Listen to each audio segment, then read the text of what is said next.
Tudo começou numa noite comum.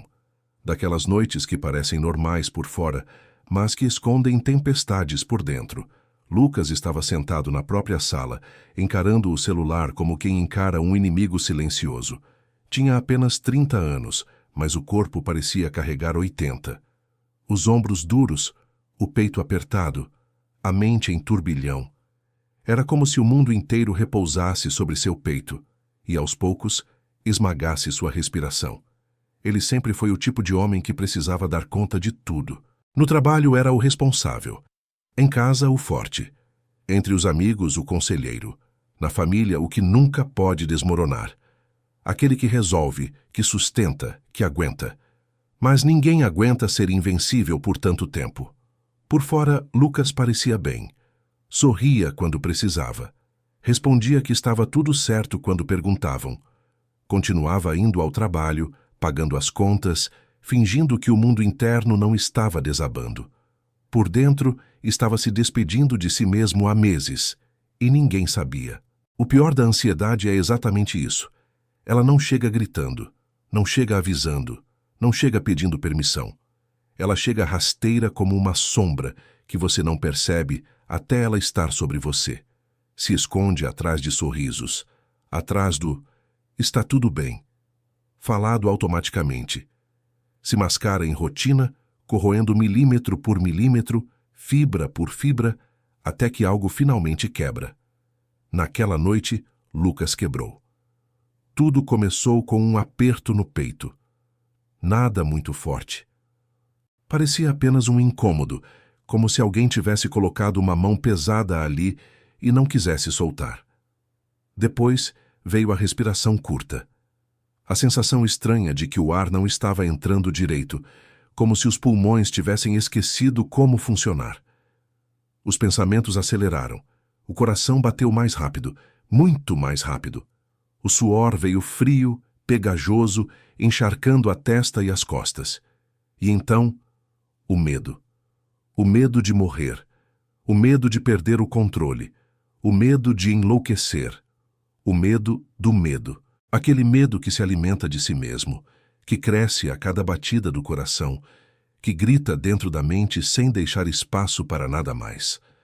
Em menos de um minuto, Lucas estava em pânico. Tentava respirar, mas o ar parecia fugir. Tentava pensar, mas a mente gritava. Tentava ficar parado, mas o corpo tremia como se estivesse sendo sacudido. Tentava pedir ajuda, mas a voz não saía. Só conseguia fazer sons abafados, quase inumanos. Ele achou que estava tendo um ataque cardíaco. Achou que sua vida estava terminando. Achou que aquele seria seu último suspiro. A morte parecia real, inevitável. Foi arrastado por uma força que não conseguia nomear. Caiu de joelhos no chão da sala. Apoiou as mãos no peito, como se pudesse segurar o coração para impedir que ele escapasse, que ele explodisse, que ele simplesmente parasse. Queria gritar, queria pedir ajuda, queria que alguém o salvasse, mas só conseguiu soltar um som abafado, quase um soluço de desespero puro. E foi assim, no chão, sozinho, sem ar, tremendo, que ele entendeu que não dava mais para fingir, que não dava mais para suportar, que não dava mais para carregar o mundo nos ombros enquanto o próprio mundo interno desabava como um castelo de areia. A crise durou minutos, apenas minutos, mas para ele foram horas, talvez dias, talvez anos inteiros de tudo o que ele evitou sentir vindo à tona de uma vez, como uma onda gigante que você não consegue conter. Quando finalmente conseguiu respirar de novo, quando o corpo finalmente entendeu que ainda estava vivo, caiu sentado, encostando as costas no sofá, tremendo, suando, ofegando, vivo, mas quebrado, profundamente quebrado. O silêncio depois do caos parecia zombar dele. Era um silêncio pesado, que não acolhia, que não confortava. Era o silêncio de alguém que percebe, naquele exato momento, que não pode mais se esconder de si mesmo, que não pode mais fingir, que não pode mais correr. Ali no chão, Lucas chorou como quem estava há muito tempo precisando desabar. Chorou até a alma respirar um pouco. Chorou até não ter mais lágrimas. Ele sabia que aquilo não era apenas uma crise de pânico. Era algo maior. Era um chamado. Nos dias seguintes, algo dentro dele passou a reclamar espaço. Uma inquietação diferente. Um incômodo que não queria ir embora. Uma sensação de que havia algo errado demais, mas também algo que precisava ser visto. Algo que tinha sido ignorado por tanto tempo que agora gritava. Lucas sempre teve uma relação estranha com Deus. Não rejeitava a ideia, mas também não buscava. Achava bonito ver pessoas tendo fé, mas sentia que aquilo não era para ele. Parecia distante, inalcançável. Parecia para os outros, para pessoas mais puras, mais dignas. Mas depois da crise, algo mudou dentro dele. Não foi uma conversão súbita, não foi uma visão cinematográfica, não foi um milagre como você vê em filmes. Foi uma pergunta. Uma pequena pergunta que não saía da sua mente, que ecoava a cada momento, que voltava sempre. E se isso não for um castigo, mas sim um chamado? As palavras ecoavam como se viessem de alguém que ele não conhecia, mas que sabia exatamente o que estava fazendo. Como se alguém sussurrasse dentro da sua alma. Ele começou a reparar nos sinais. Pequenas coisas, simples, quase invisíveis, se você não estivesse procurando. Um vídeo aleatório sobre ansiedade apareceu no feed. Uma frase dita por um desconhecido na rua bateu forte no peito. Um versículo que nunca tinha lido antes surgiu em uma postagem. Uma música que falava sobre medo e fé tocou de repente no rádio. Um amigo que não falava com ele há meses mandou uma mensagem do nada. Era como se o universo inteiro tivesse decidido falar com ele ao mesmo tempo. Como se tivesse aberto uma porta que ele nem sabia que existia. E então, como se já soubesse que aquele era o próximo passo, o único passo possível. Lucas procurou ajuda. Foi a um médico, a um psicólogo. Conversou com a família. Começou a falar. Pela primeira vez, admitiu que não estava bem. Começou a dizer em voz alta as coisas que tinha guardado no silêncio. Mas ainda faltava algo. Ele sentia falta de um tipo de cura que nenhuma consulta médica entregava. Um tipo de paz que não estava em remédios. Um tipo de força que não vinha de si mesmo. Um tipo de resposta que só podia vir de um lugar onde ainda não tinha coragem de procurar. E foi então que lembrou da pergunta. E se isso for um chamado? Numa noite silenciosa, sentou na cama, respirou fundo e fechou os olhos. Não sabia rezar. Não tinha prática. Não sabia nem por onde começar. Tinha medo de parecer ridículo. Tinha medo de que ninguém ouvisse, mas falou mesmo assim. Falou baixinho, com cuidado, com vergonha, com medo, com sinceridade absoluta. Eu não sei o que está acontecendo comigo. Eu não sei como sair disso. Eu não sei mais quem sou. Eu não sei se o Senhor existe, mas se existir, me ajuda. Por favor. Houve silêncio. Silêncio total. Nenhuma resposta audível, nenhuma visão do céu, nenhuma voz que respondesse. Nada sobrenatural, mas havia algo ali. Um calor leve, uma presença suave, uma sensação estranha de que, pela primeira vez em muito tempo, ele não estava sozinho. De que alguém o ouvia, de que alguém se importava. Aquilo se tornou um hábito. Toda noite, antes de dormir, Lucas falava. Às vezes chorava, às vezes desabafava, às vezes só respirava. Às vezes apenas ficava em silêncio e deixava o coração falar o que a boca não conseguia. Com o tempo, algo mágico começou a acontecer. A ansiedade não desapareceu como mágica, mas deixou de ser um monstro. Virou um mensageiro, um alerta, um sinal, um pedido do corpo e da alma. Ei, você precisa olhar para isso. Você precisa mudar. Você precisa acordar. E ele olhou.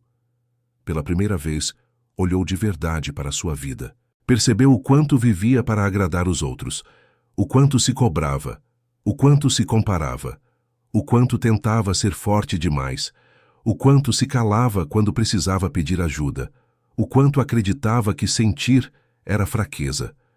Ele percebeu que carregava feridas antigas, esquecidas, escondidas, empurradas para os cantos mais escuros da memória. Feridas da infância, feridas de relacionamentos, feridas de perdas, feridas de não ser o suficiente, e a crise de ansiedade foi a luz que entrou pela fresta. O raio que iluminou tudo aquilo que ele tinha guardado na escuridão. Sem aquela crise, ele nunca teria parado, nunca teria sentido, nunca teria perguntado, nunca teria buscado, nunca teria encontrado. A verdade é que a ansiedade foi o empurrão mais duro e mais necessário que ele já recebeu na vida. Com o tempo, Lucas começou a caminhar ao entardecer. Era o único momento do dia em que o mundo parecia respirar junto com ele. O céu mudava de cor devagar, como uma pintura viva, laranja, rosa, azul. E nessas caminhadas passou a conversar com Deus como se estivesse conversando consigo mesmo. Por que eu? Por que agora? O que eu faço com esse medo? O que o Senhor quer me mostrar? Quando isso vai passar? E sempre vinha a mesma sensação.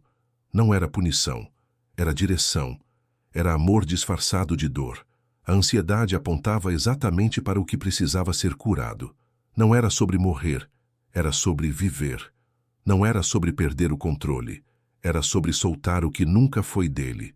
Não era sobre fraqueza, era sobre verdade. Em uma dessas caminhadas, algo profundo aconteceu. Lucas estava sentado numa pequena praça, observando o movimento das árvores, quando um senhor idoso se aproximou. Caminhava devagar, olhar tranquilo, sorriso leve, como se carregasse paz no bolso. Sentou ao lado de Lucas e ficou em silêncio por alguns minutos. Depois disse, sem olhar diretamente para ele: às vezes, a ansiedade não é o fim. É Deus ajeitando o mundo por dentro da gente. Lucas ficou em choque. Era como se aquele homem tivesse lido sua alma inteira, como se tivesse respondido uma pergunta que ele nem sabia que tinha feito. Virou para perguntar algo, mas o Senhor já não estava mais lá. Sumiu como se nunca tivesse aparecido, como se fosse só uma brisa, um suspiro do céu. A partir daquele dia, Lucas entendeu. A verdade não veio em voz alta, não veio em milagre, não veio em espetáculo, veio na crise, na dor, no medo, no desespero, nas noites sem ar, nas lágrimas escondidas, no cansaço que ele não aguentava mais, no silêncio que gritava, no pedido tímido de ajuda. A verdade era simples. Ele estava vivendo uma vida que não era dele. Estava tentando ser alguém que não conseguia. Estava fugindo de uma fé que queria alcançá-lo. Estava ignorando um Deus que nunca o ignorou. A crise foi o chamado. A ansiedade foi o portal. E Deus? Deus foi a mão estendida. Meses se passaram. O medo diminuiu. A respiração voltou. O peito abriu. A mente se acalmou. O coração encontrou ritmo. Não ficou perfeito. Ninguém fica. Mas ficou real. Ficou verdadeiro. Ele aprendeu a pedir ajuda. Aprendeu a descansar. Aprendeu a falar. Aprendeu a confiar. Aprendeu a sentir. Aprendeu principalmente que pedir força não é pedir facilidade. É pedir transformação.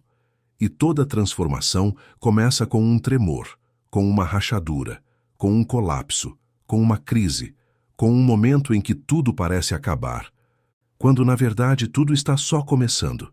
Hoje, quando perguntam a Lucas como ele superou tudo isso, ele sorri com sinceridade e responde: eu não superei sozinho. A crise abriu meus olhos. Deus abriu o caminho. E se você está passando por algo assim, se o peito aperta, se o ar falta, se a mente grita, se você tem medo de perder o controle, respire. Não é o fim, é o começo. Às vezes Deus desmonta tudo em silêncio para reconstruir você de um jeito que finalmente faça sentido. Se esta história tocou seu coração, deixe seu like. Inscreva-se no canal Histórias que Curam e ative o sininho. E comenta aqui embaixo: eu aceito a verdade que desperta e transforma.